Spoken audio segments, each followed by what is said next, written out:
All right, I attempted to record the following videos, following up my last video, introing what I'm doing here, but I'm gonna re-record it because I just felt like I could not do it justice. There were a lot of things, and actually, honestly, this one probably also won't do it justice.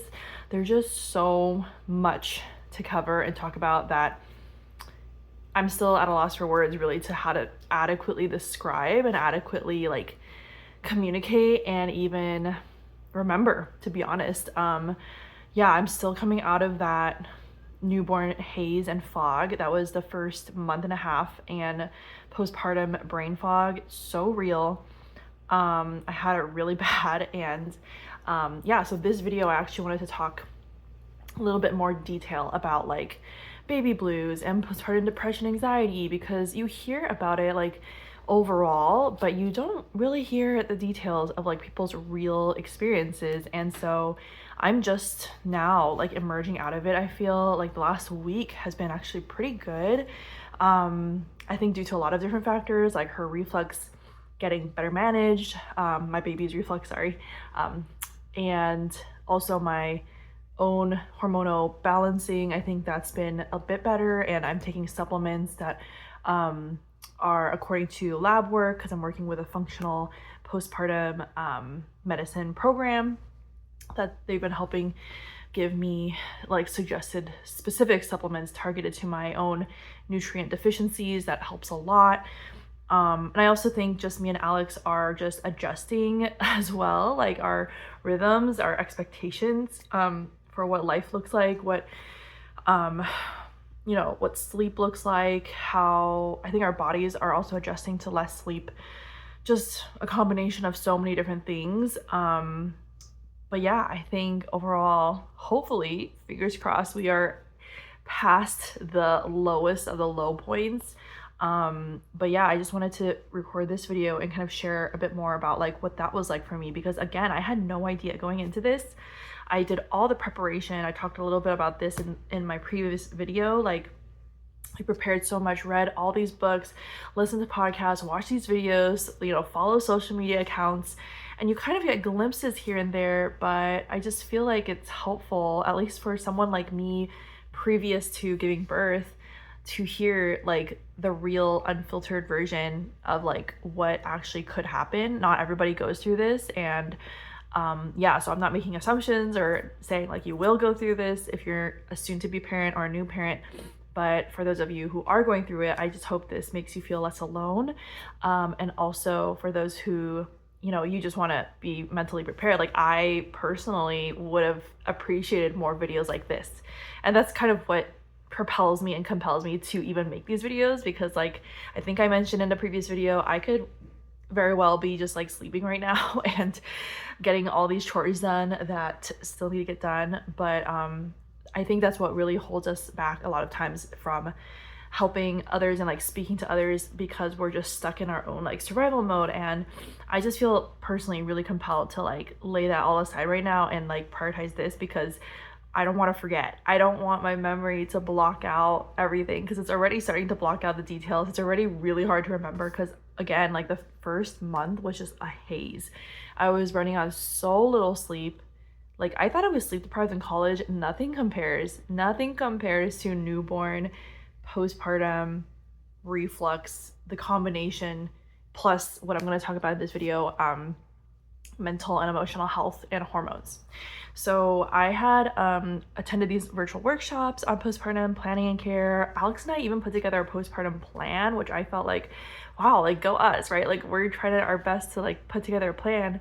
And I remember specifically being stuck because like both of us were like, we just don't know what to expect. So like, how do we even divvy up like chores, or like who's gonna do what, when we don't know what like needs to be done, or like what life will look like? It's just really hard to do. So we did our best to try to prepare. We asked some people. I had a doula too, who like I tried asking her, and like she basically explained we just have to be flexible. Like, you just don't know what's gonna happen, what your baby's gonna be like, what life will look like. So we're just like, okay, we'll be open. And so yeah, we did our best to plan. But I will say so much has changed. Like, so, like, our place, for example, I thought I was gonna be sitting in a chair over there, like breastfeeding and having a snack area next to me. I thought we were gonna be using this crib, this mini crib next to me. This is now a blanket and jacket holder and toy holder for the time being. We don't use that chair at all. I'm always in this corner, like, feeding her. Yeah, there's just like so much that we didn't know. And so anyway, I'm just here to be that voice, that future, if you're gonna be a new parent, to kind of warn you about what it's really gonna look like for some of you. So basically for me, I've gone through my share of, and I've talked about this openly on our podcast too. It's called Let's Unpack That with Alex and Grace, if you haven't subscribed. But yeah, I've gone through depression, I've gone through anxiety, I've struggled a lot in the past with, I think a lot of us actually as humans, our tendency is to want to control. We want to know things, we want to have certainty. So I feel like God's taught me a lot of like letting go and leaning on him and trusting in his grace and his provision in so many different areas. But this area of like becoming a new parent and like caring for a baby, like a newborn whose life you're just like is so fragile when they first come out of the hospital or come out of you, and then you bring them home to the hospital. I remember feeling so freaked out, like the nurse just like wheeled me out, because I, at the time I'm still recovering, and I still have trouble like standing and walking around. So the nurse like wheeled me out on a wheelchair to the car, and it's just like, good luck. I'm like, well, she didn't say it like that, but that was like the essence. And I was like, oh, can you like show me? I just want to make sure I'm doing it right. Like, can you show me how to put my baby in the car seat? This is our first time, we don't know. So she did it, she showed me, and then I was thinking in my brain, oh my gosh, she's just showing us this one time. Like, how am I gonna remember and make sure we do it correctly every time after this? You just feel so ill-equipped, like bringing a baby home and being like, this is my baby and I have no idea what I'm doing. We took baby classes. We took all the classes, and I think I alluded to this. Sorry again if I am repeating myself or not. I can't remember what I said in the first video. But basically, the classes give you the information, but it doesn't give you the reality of like how everything mixed together can be so challenging, and how to navigate all the nuances and stuff. So that's kind of my mission on here, because I feel like so much content out there is just like glossy, like newborn bliss and newborn snuggles, soaking in the cuddles with my newborn. And yes, to some degree, there are moments like that, and that's basically the most easily capturable moments when they're calm and they're sleeping. Then you're like, oh, let me whip out my camera and take a picture and video, which I also, love doing, because I'm like, oh my gosh, I need to capture this moment while I still can, while she's not crying and screaming. But yeah, I think, anyway, I will just backtrack and try to stay focused on today's topic. Yeah, postpartum basically amplifies a lot of mental, emotional health things. And I've heard that before too. So for me, I struggle, I have ADHD, I struggle to focus on one specific topic and not go down on a rabbit trail. And these days it's even harder. Everything feels a lot more daunting and overwhelming, like basic tasks. Even the first week, the first two, I will say 2-3 weeks, I just struggled so much, like knowing how to function like as a human being. Like heating up food was hard for me, like knowing how to assemble food, even though people were so kind in dropping off food. But then if it wasn't like pre-assembled into a meal, even like my postpartum freezer meals, I was so like, it was too much. Like my brain couldn't handle, because it was like on overdrive of like sleep deprivation, anxiety, brain fog, just yeah, it was a very chaotic time. And I have very vivid memories of feeling so hopeless, so not myself, so confused. And it was like this is, again, I'm sorry, I don't want to scare anyone. If this is scaring anyone, by the way, I maybe don't watch this video. This is really just to give some solace to people who have struggled as well, or people who feel like you can handle the reality of things. But yeah, I really felt like it was a living nightmare a lot of times because our baby, I didn't know it back then, and I'll talk more about this in another video. I was undersupplying, so she was hungry like the first few days. We didn't know. She was nonstop crying, couldn't sleep. I didn't sleep at all. Maybe like 20 minutes, I will say the whole night. And had so much anxiety too, like, why is she breathing like that? Is that okay? And oh, if I let her sleep on my chest, is that gonna be okay? Like, you hear about SIDS all the time, sudden infant death syndrome, and you just don't want to be that one parent who, like, does something that will be life-threatening to your child, to your newborn. So there were just so many things that I didn't know, and me and Alex didn't know, like even water droplets in her bottles. Like, we were like, oh my gosh, it's not fully air dried. Like, is that gonna be okay? We know that our baby class said newborns can't have water, and so are these air droplets gonna be like life-threatening because she doesn't have a strong immune system? So looking back, like, there are just so many things I think the only way to not even prevent, but just to like reduce all that like worry and anxiety really would have been just to have more exposure to babies before having a baby ourselves, because it's hard to know what's normal or not when you don't have any experience or exposure, especially to newborns. And so neither of us had ever been around like what it looks like to really take care of a newborn besides what you see online, which is all these calm newborns. But a lot of newborns like ours, were from talking to other moms, have gone through similar situations and challenges, from being underfed the first week without the parents knowing, or having what they call colic due to different various reasons. Ours was a lot due to reflux, and also I think overtiredness, which we didn't even know about was a thing. Yeah, there were just so many things that we just didn't know, and so we were like in this survival mode, like feeling crazy, and I genuinely was on the brink of, I feel like the brink of losing my mind. Like, that's how I really felt, honestly, was like, wow, this is how it feels to be mentally not okay. I had never felt that before in my adult life. Maybe as a kid, I don't know, when I was a baby, my mom says I cried a lot as a baby too, but no, I just felt so confused and lost, and it was really difficult. It was really, really intense, and probably the hardest thing after birth, like besides birth was hard, like physically and mentally in a different way, but it was like contained within a certain time frame. And this is like, just imagine like 24/7 all the time for weeks straight. And today is 7 weeks. So only has it gotten to a point, I think now at 7 weeks, that has gotten to a place where I can feel a lot more sane. Like, even me talking here, it would not have been possible, I think, last week, because that was before our pediatrician appointment. We were seeing her reflux symptoms worsening again. And yeah, it was just really hard. I think people who don't deal with babies with pretty severe reflux, like, there's normal baby reflux, and then there's like moderate, and then there's like severe. I think ours was kind of in the middle of moderate and severe. It has been.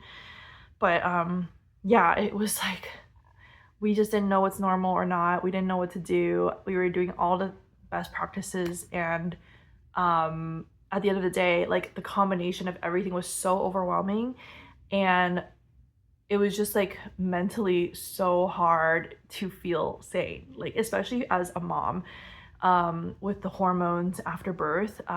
So basically what I want to mention is baby blues. People think, oh yeah, baby blues sounds like so mild, right? Sounds like a harmless term. That's what I thought.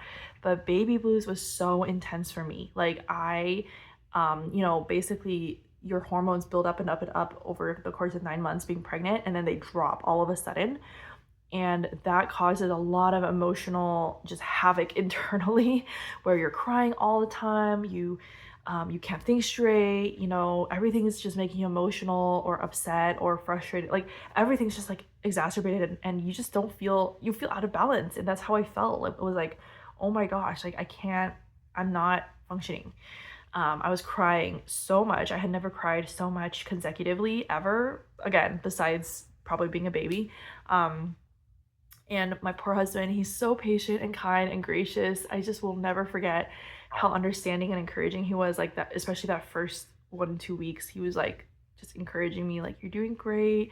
This is just a phase. Like every mom, so many moms go through this. And I'm like, oh my gosh, how did God give me such a great husband? And then I start crying again every time. Also that week that we had her, so she was born on our baby was born on December 8th, and then 1 week later was Alex's birthday. A couple days before that was our wedding anniversary, and man, I just felt so horrible that day of, I think, his birthday, because I was trying to make a smoothie. He really likes it when I make smoothies and like food, and even that was like such a struggle, and I couldn't do it. Like my brain was so out of it. I couldn't even blend a smoothie. Like I was confused about like what to do, and like couldn't concentrate. And yeah, I just felt so upset and I started crying. I remember being like, I just wanted to make you a smoothie on your birthday, and even that I can't do. But he was so like understanding, and of course it was kind of a bummer we couldn't do anything to really celebrate as usual. But on the flip side, it was really precious and sweet to be like, but look, we have a baby and we are parents, and what a blessing. But also it's been so hard, and so it's just a mixed bag of emotions, really. Like the more I've been learning about all this, by the way, my algorithm is definitely like so catered to me right now. Like all these new mom, new parent, like content is like popping up on my social media feeds now. So I've been learning this term called matrescence, which is like adolescence, but for mothers, which is basically like, when you go through puberty, you're like confused, your hormones are crazy, you're like going through identity shifts and crises, you're trying to relate to people differently, relate to yourself differently.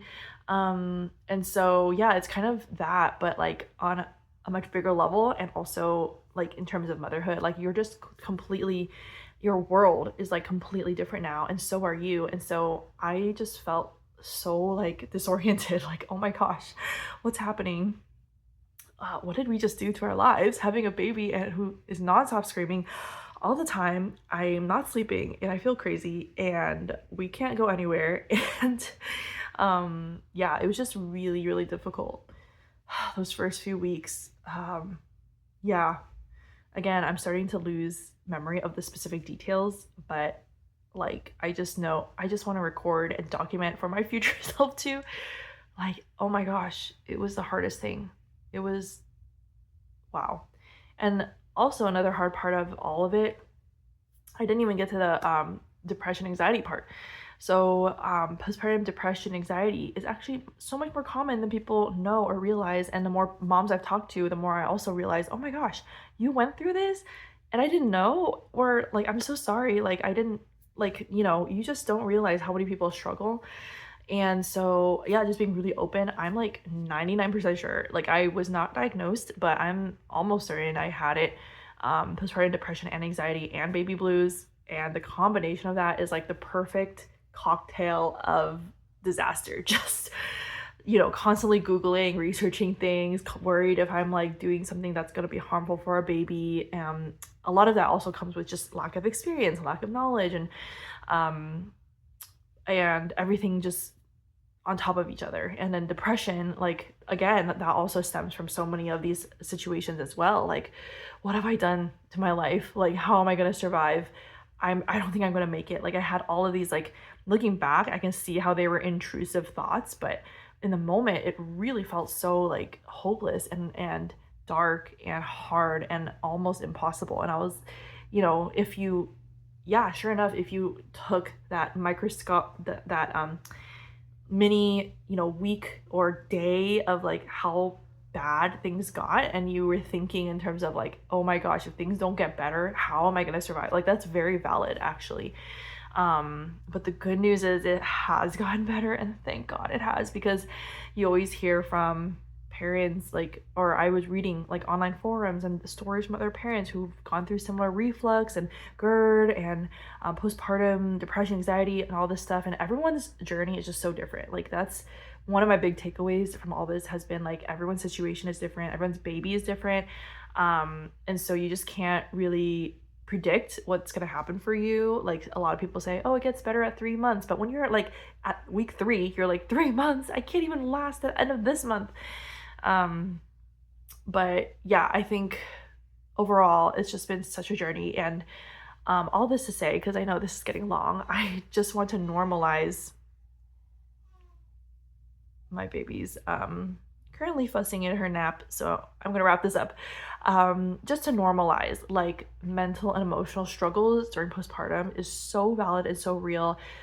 If anything, I'm really proud of myself, to be honest, of like being open about it on here and also being open with others. Like I reached out actively to friends to pray for me, to mom friends to, tell them how hard it's been. And that actually gave me a lot of comfort, knowing that I'm not alone and that they have gone through the exact same thing. And I was like, oh my gosh, so it's not just me. So yeah, all that to say is it's always better to just be open and vulnerable about your struggles. It also made me feel awkward if I like told other new parents, like, yeah, I'm struggling over here, I'm like dying, but then they were like, oh, I'm sorry for you, and I'm like, oh, are you like not struggling, or are you just like masking your struggles? Which I'm not gonna make any assumptions, but yeah, it's always kind of awkward when you don't get like the response that you feel like you just need someone to validate and like be like, it's okay, like I was there too. So I had a lot of those that was really comforting and like gave me a lot of, just made me feel better, like, okay, I'm not alone, this is gonna be better, even if it doesn't feel like it in the moment. My baby is currently trying to put herself back to sleep during her nap, so I'm gonna go help her because she looks like she's struggling. I will do the next video, so follow along if you want more reality vlogs and talk throughs about what newborn postpartum life has been, because it just needs to be said. Comment also if you have any similar experiences or questions or thoughts. I'm more than happy to respond because there's just so much more I can't squeeze into this video. But yeah, until next time.